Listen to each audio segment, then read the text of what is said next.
So yun guys, for today's video, sasagot na naman tayo ng isa sa mga katanungan ng subscriber natin. Syempre, dun sa sinasabi natin na mag-comment kayo kung may gusto kayong itanong, sasagutin natin yan guys.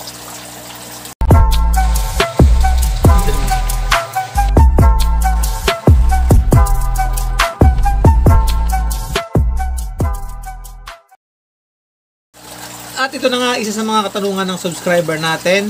So galing kay Coffee and Friends. Siguro screen name niya lang tong Coffee and Friends na to. Ito po yung tanong niya. Hi sir, parang ang linis ng pond. Dahil ba sa filter or every when kayo nagwa-water change? Ayan, so ito yung isa sa mga tanong ni sir. So ito po yan sir.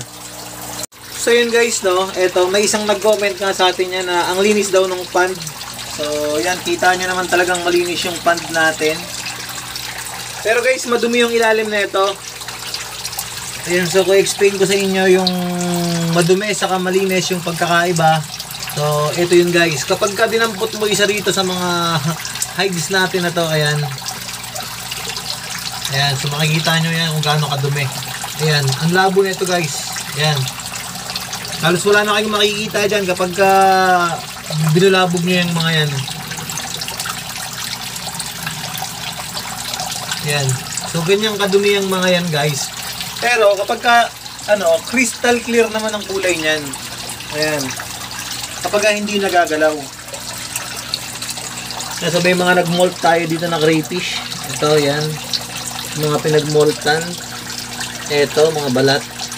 Tulad ng crayfish natin yan. Ayan. So malilinis talaga tong mga pad natin guys kasi gumagamit tayo dito ng mga submersible pump. So kagaya nito. Ayan.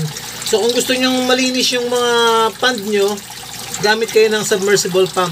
Ayan, kagaya nito kasi ang filtration nito guys napakaganda. So bihira tayo dito maglinis. Pero nagdadagdag ako ng tubig dito para magkaroon ng calcium ulit yung tubig natin kasi nagsa-cycle yung tubig natin na yan eh. So lumilinis lang naman yan. Pero dumudumi pa rin yung ilalim saka nauubos yung minerals ng tubig guys. Kaya mas maganda maglagay tayo ng tubig every week, magdagdag, or kung gusto niyo magbawas, pwede naman kayo mag water change, bawas kayo, pero mas maganda magdagdag pa rin kayo talaga. So ito yung isang aquarium natin. Ayan, so madumi din yung loob niyan guys, pero crystal clear din naman yung kulay. Ayan, ay yung kulay, yung tubig I mean. Ayan, napakalinis na ito guys. Ayan, crystal clear. Pero madumi yung mga ilalim-ilalim niyan.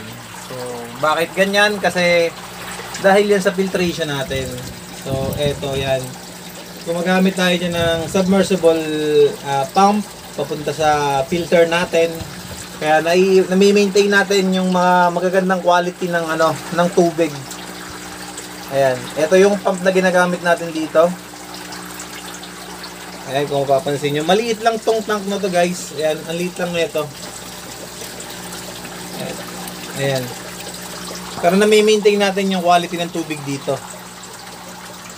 Ayan. The best pa rin talaga yung submersible. So pakita ko yung sun filter na ginagamit natin. Ito yun guys, yung ginagamit nating sun filter dito. Actually na tanggal sa align to. Dapat ito yan guys sa unang chamber. Ayan. So kung gaano kadumi, ito pakita ko sa inyo. Ayan. Sobrang dumi na nito guys. Kailangan na itong palitan.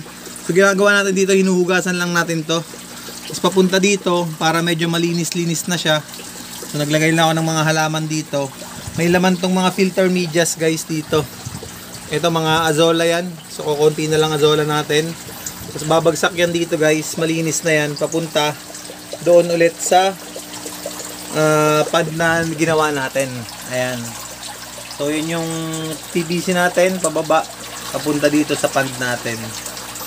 Ayan, kaya malinis yung yung pond natin guys.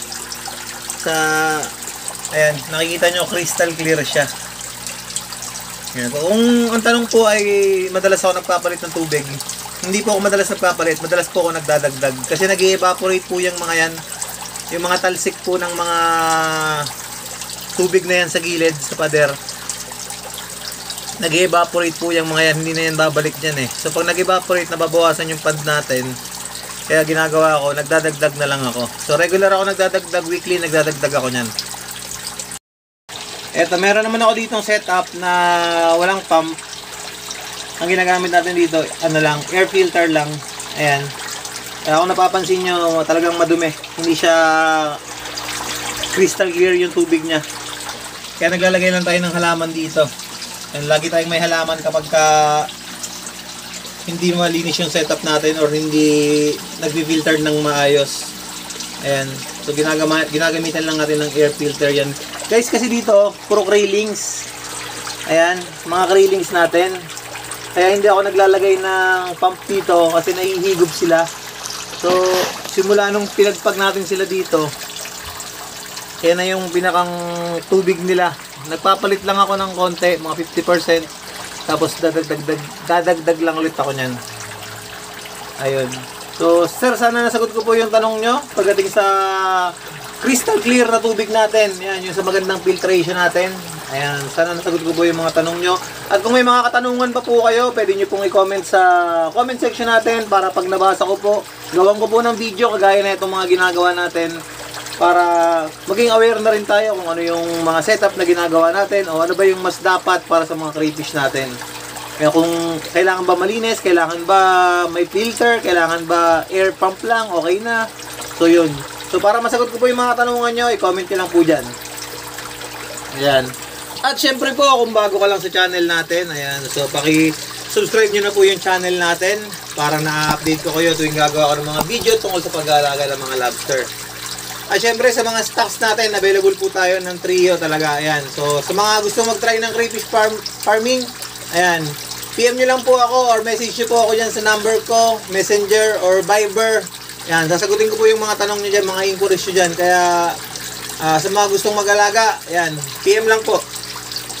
So yun guys, hanggang dito na lang yung video natin at maraming salamat ulit sa pagtambay and happy crayfish farming sa lahat.